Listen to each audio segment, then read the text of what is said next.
Corporate events were always a balancing act for me.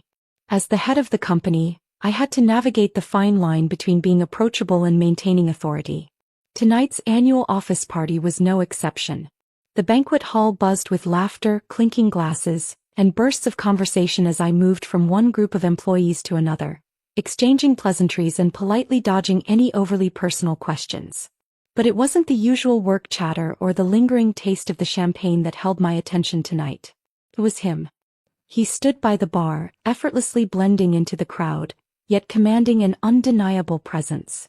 He wasn't the loudest or the most flamboyant, but his charisma was magnetic.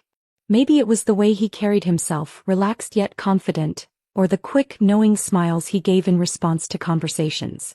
Whatever it was, I caught myself glancing at him more than I should have. I shouldn't have felt anything. After all, I had a husband waiting at home, a good man, reliable and kind. But as I watched this young man, my newest team member, something stirred inside me. It was a faint whisper of excitement, a reminder of desires I had neatly packed away over the years. Not enjoying the party, are we? His voice broke through my thoughts. I hadn't noticed him approach, but now he was there, standing close enough for his cologne to reach me. It was subtle, woodsy, and far too alluring. Of course I am, I said with a practiced smile. These events are part of the job. Funny, he replied, tilting his head slightly. You look like you'd rather be anywhere else. His candor caught me off guard.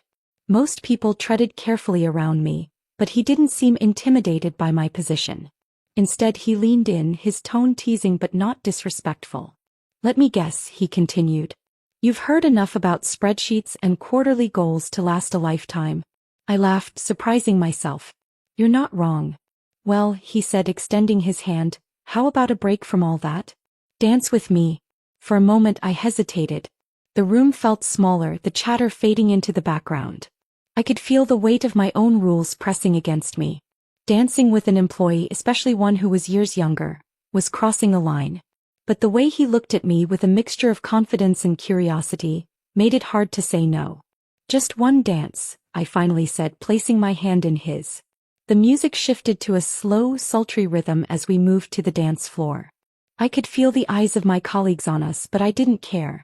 His hand rested lightly on my waist, his touch warm but not intrusive. As we swayed to the music, an electric charge seemed to build between us. Relax, he murmured, his voice low and soothing. No one's judging you. His words were meant to comfort, but they only heightened my awareness of the situation. My skin tingled where his fingers graced the fabric of my dress. It wasn't an overtly sensual moment. There was nothing inappropriate about the way we danced, but it awakened something in me. Something I hadn't felt in years. When the song ended, I pulled back, needing to regain control. Thank you for the dance, I said, my voice steady but guarded. The pleasure was mine, he replied, his smile lingering. You should let yourself enjoy life more often. His words echoed in my mind as I drove home later that night. My husband was already asleep when I arrived, his soft snores filling the quiet of our bedroom. I slipped out of my dress, carefully hanging it in the closet, and climbed into bed beside him. As I stared at the ceiling, the memory of the dance replayed in my mind. It wasn't the dance itself that unsettled me, it was the way it made me feel. Alive, desired, and utterly conflicted. Tomorrow, I told myself, it would be back to business as usual. But deep down I knew something had shifted. And there was no going back. The office felt different that morning.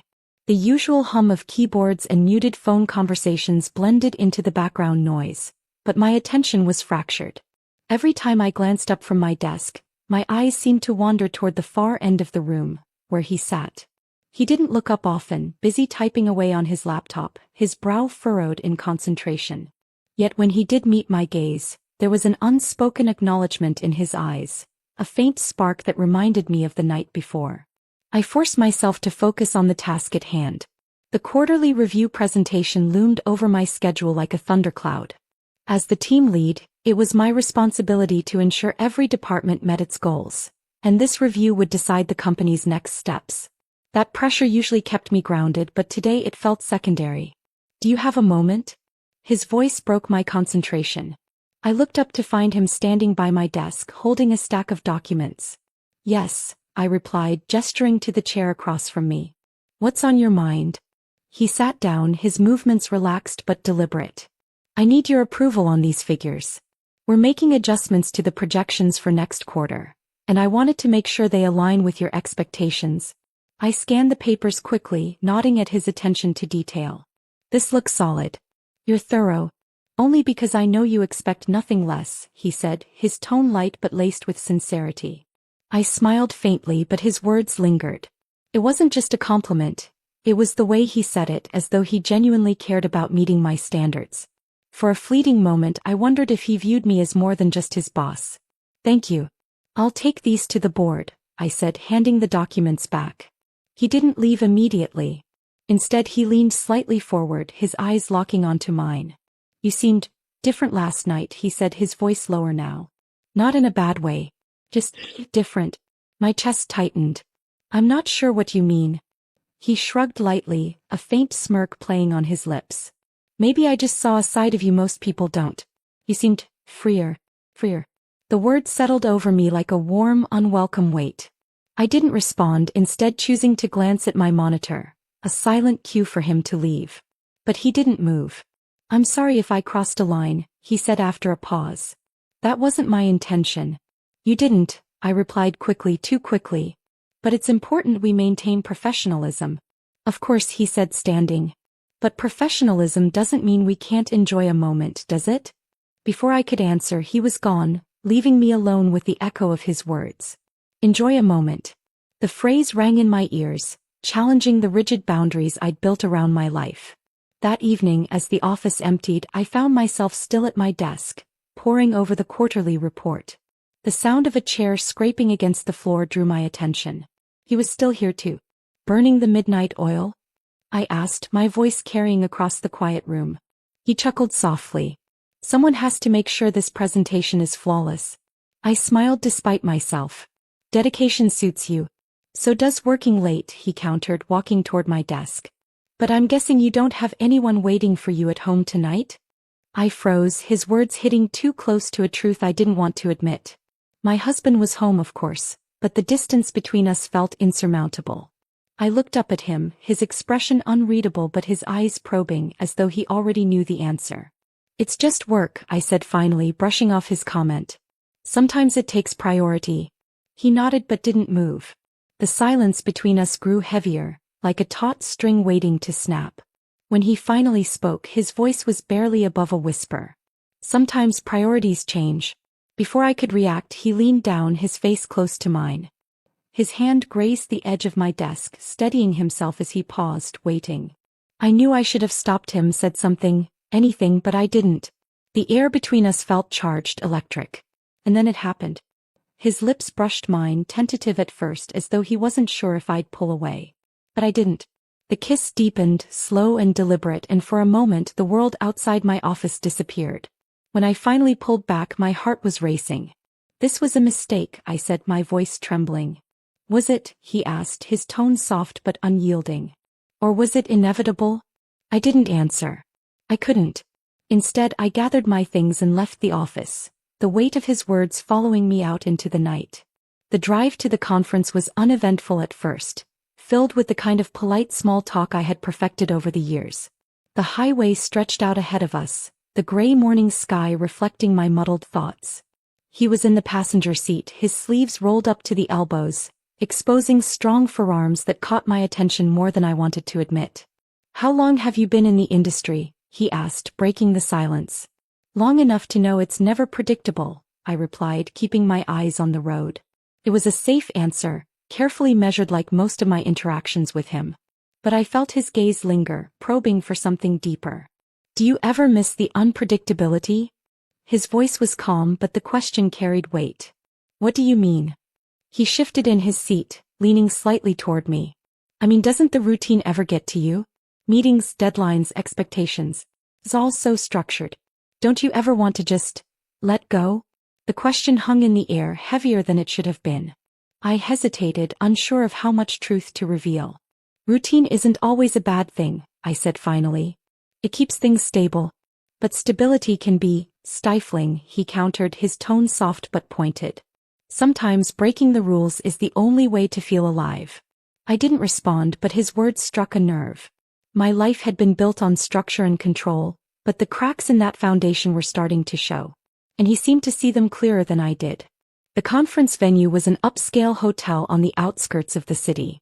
The lobby buzzed with professionals exchanging business cards and pleasantries, the polished marble floors amplifying their footsteps. I checked us in and handed him his keycard without meeting his eyes. "Thank you," he said, his fingers brushing mine as he took the card. The brief contact sent a jolt through me, but I quickly pulled my hand away. "We have a packed schedule," I said, my tone brisk. "Let's stay focused." "Of course," he replied, but his smirk suggested he wasn't taking my words entirely seriously. The day passed in a blur of presentations and panel discussions.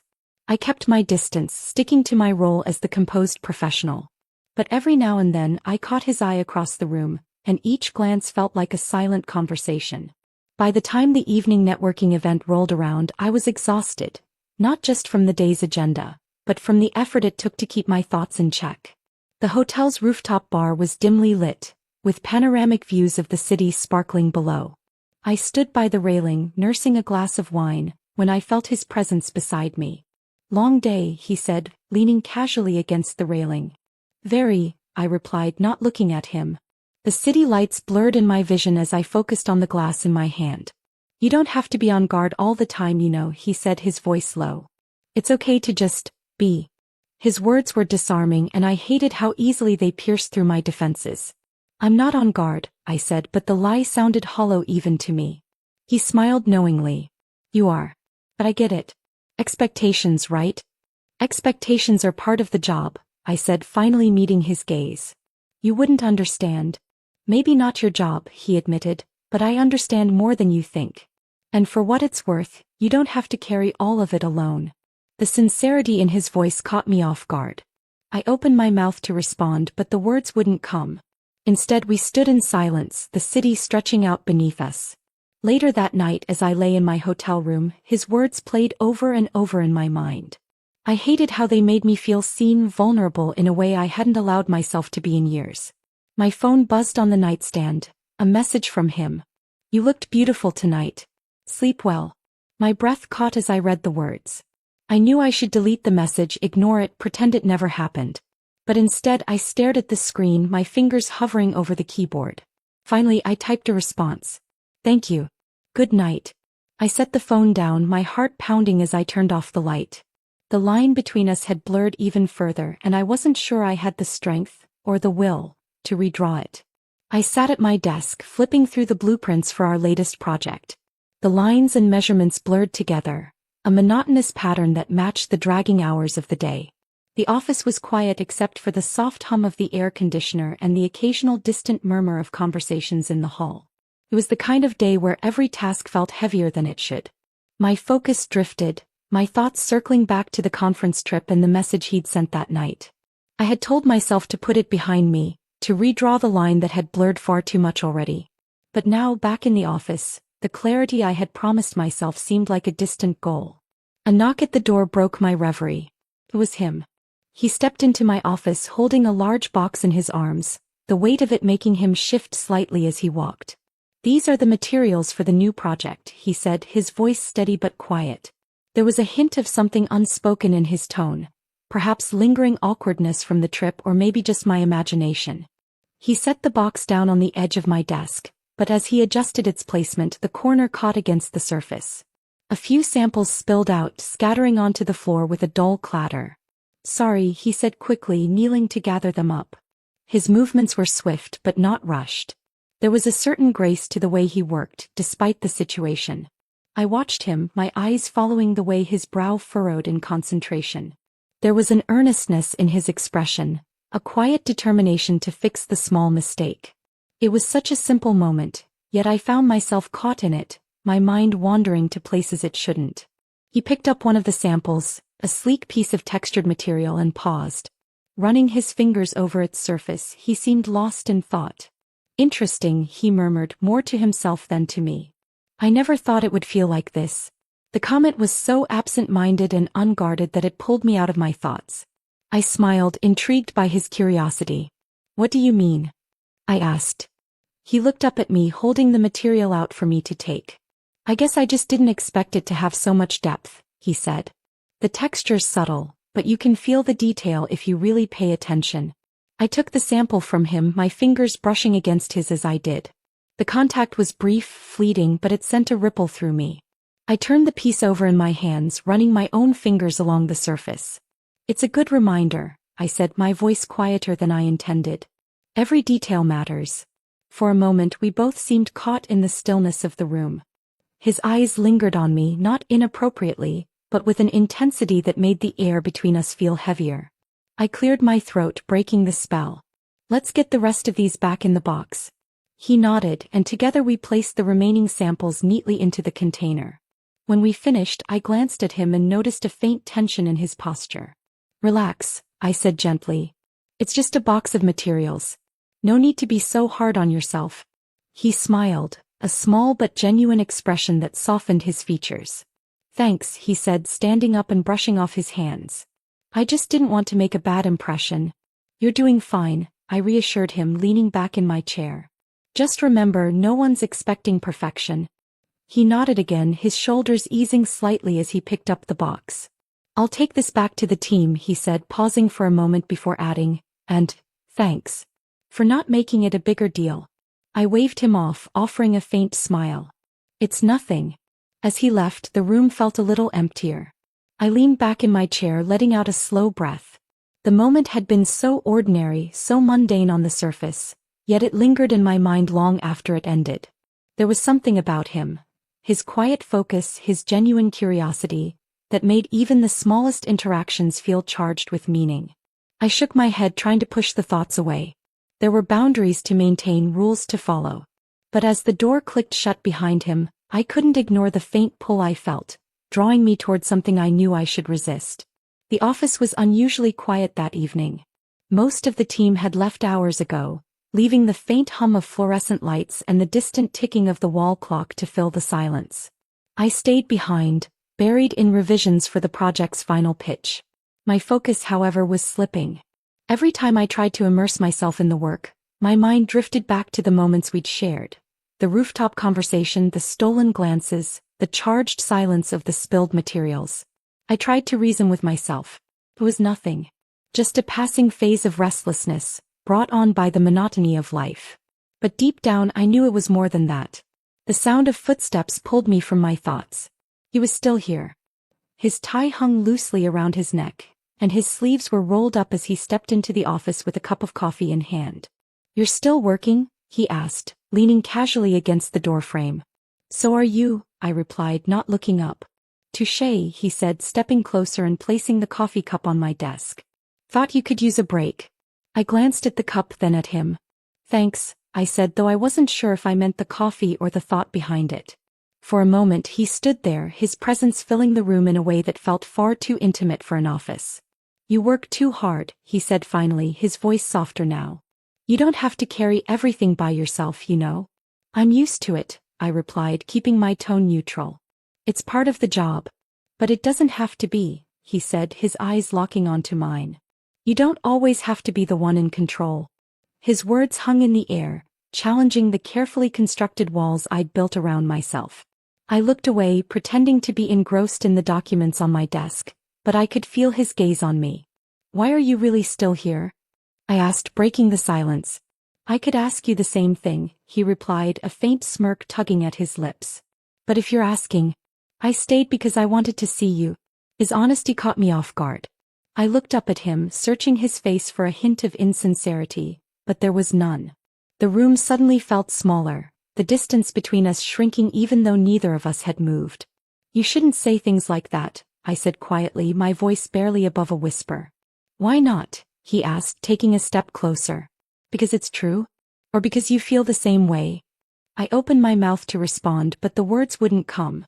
The air between us crackled with unspoken tension, a pull that felt impossible to resist.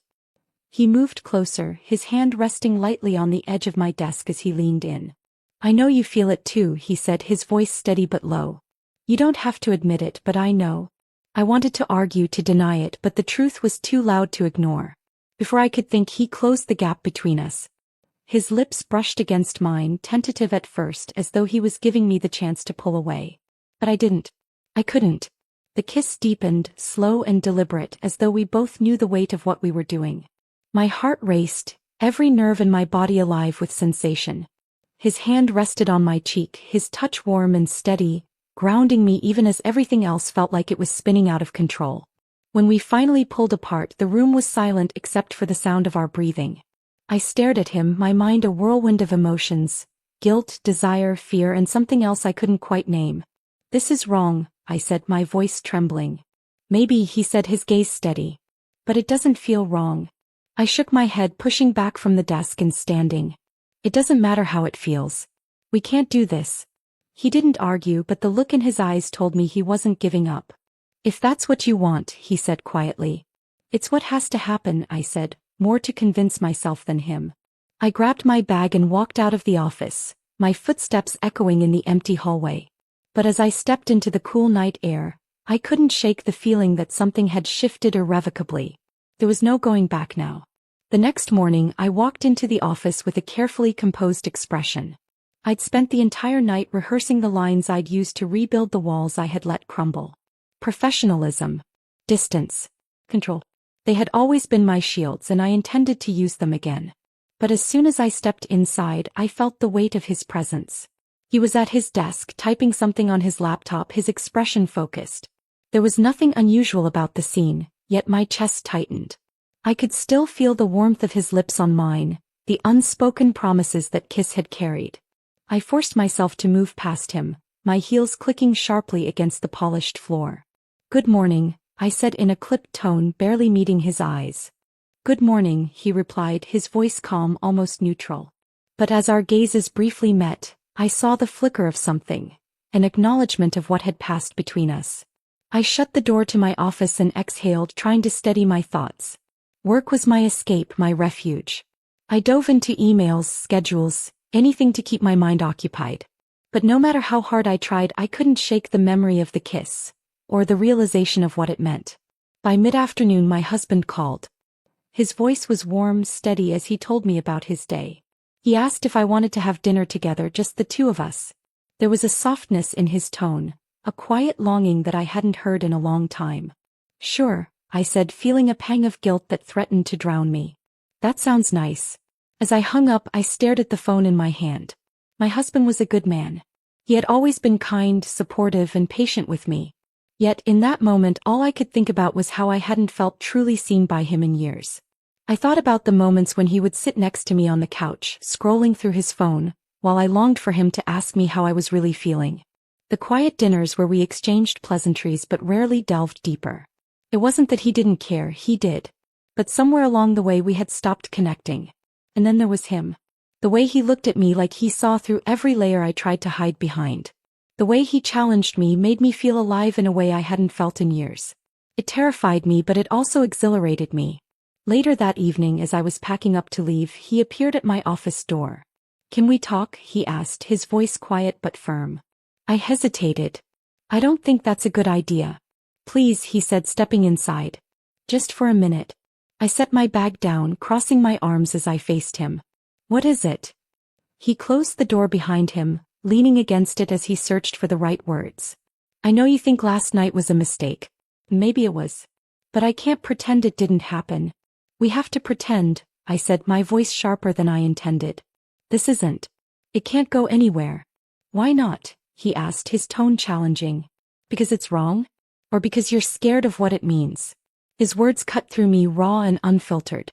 I opened my mouth to argue, but the truth lodged in my throat. I was scared of the feelings he stirred in me, scared of what they said about my marriage, about myself. "This is my life," I said finally, my voice trembling. "I've built it carefully, piece by piece. I can't risk throwing it all away for this." He stepped closer, his eyes locked onto mine. "I'm not asking you to throw anything away. I'm asking you to be honest, with me and with yourself." His words hung in the air, heavy with meaning. I wanted to argue, to push him away, but the part of me that longed for something more, something real, kept me rooted in place. "I can't do this," I whispered, more to myself than to him. "You already are," he said, his voice steady but soft. "Whether you admit it or not." He turned and left, leaving me standing there, my heart pounding and my mind racing. The line I had tried so hard to redraw had vanished completely, and I was left standing on unsteady ground, unsure of which way to turn. The morning sun filtered through the blinds of my office as I sat at my desk, staring at the stack of reports in front of me. The words blurred together, meaningless against the storm brewing in my mind. Last night's conversation with him had left me shaken, teetering on the edge of a decision I wasn't ready to face. I glanced toward his desk, but it was empty. A pang of disappointment shot through me before I could stop it. Shaking my head, I forced myself to focus. The day was packed with meetings and deadlines, and I couldn't afford to let my personal chaos interfere. But the quiet didn't last long. A knock on my door pulled me from my thoughts. I straightened my posture, forcing calm into my voice. "Come in." It wasn't him. Instead, my assistant stepped in, holding an envelope. "This was left on your desk earlier this morning," she said, placing it down before leaving. I stared at the envelope for a long moment before picking it up. My name was scrawled across the front in his handwriting. My heart raced as I opened it, unfolding the single sheet of paper inside. "I know you think this is the end, but it doesn't have to be. I'll leave if that's what you want, but before I go, I needed you to know. You've changed me. You've reminded me what it feels like to care, to want something real. If nothing else, I hope you find that for yourself. You deserve it." The words hit me like a tidal wave, each sentence pulling me deeper into a sea of guilt, longing, and regret. I folded the letter and placed it in my drawer, locking it away as though that could keep the emotions at bay. The rest of the day passed in a blur. Meetings came and went, conversations filtered through my ears without sticking. When I finally returned to my office, the sky outside had turned a deep shade of orange, the sun setting on another day I couldn't fully remember. I sat in the silence, the weight of his words pressing down on me. He hadn't come back to his desk, and the emptiness of his absence felt sharper than I expected. My phone buzzed on the desk. A message from my husband. "Dinner's ready. Can't wait to see you." The simplicity of his words made my chest tighten. He had no idea of the storm inside me, the choices I was grappling with. For him, everything was normal, stable, predictable. And maybe that was the problem. When I got home, he was waiting at the door, smiling as he pulled me into a hug. "You look tired," he said, concern in his eyes. "Long day." "You could say that," I replied, forcing a smile. "Dinner's ready," he said, leading me to the dining room. The table was set beautifully, candles flickering in the soft light. He had made my favorite dish, the effort clear in every detail. As we sat across from each other, I watched him. He talked about his day, about a project he was working on, his face lighting up with excitement. I nodded, offering the right responses, but my mind was elsewhere. He had always been good to me. Reliable, steady, a man who built his life around making mine easier. But as I sat there, I realized how much of myself I had buried over the years, how much I had sacrificed for the sake of harmony. The passion, the excitement, the sense of being truly alive. It had all faded, and I hadn't even noticed. "Are you okay?" he asked, his brow furrowed. "I'm fine," I lied, picking at my food. "Just tired." He reached across the table, taking my hand in his. His touch was warm, familiar, but it didn't spark anything in me. Not like. I pulled my hand away, forcing another smile. "I think I need an early night." As I lay in bed that night, staring at the ceiling, I thought about everything. My marriage, my career, him. The choices I had made, the lines I had crossed, and the ones I was still afraid to cross. The letter he had left echoed in my mind, his words a reminder of what I was running from and toward at the same time. I didn't have answers. Not yet. But I knew one thing for certain. The person I had been before all this, the one who thrived on routine and control, was gone. In her place was someone new, someone still figuring out what it meant to truly live. As the first light of dawn crept into the room, I closed my eyes, knowing the road ahead would be anything but simple. But for the first time in a long time, I felt like I was finally awake.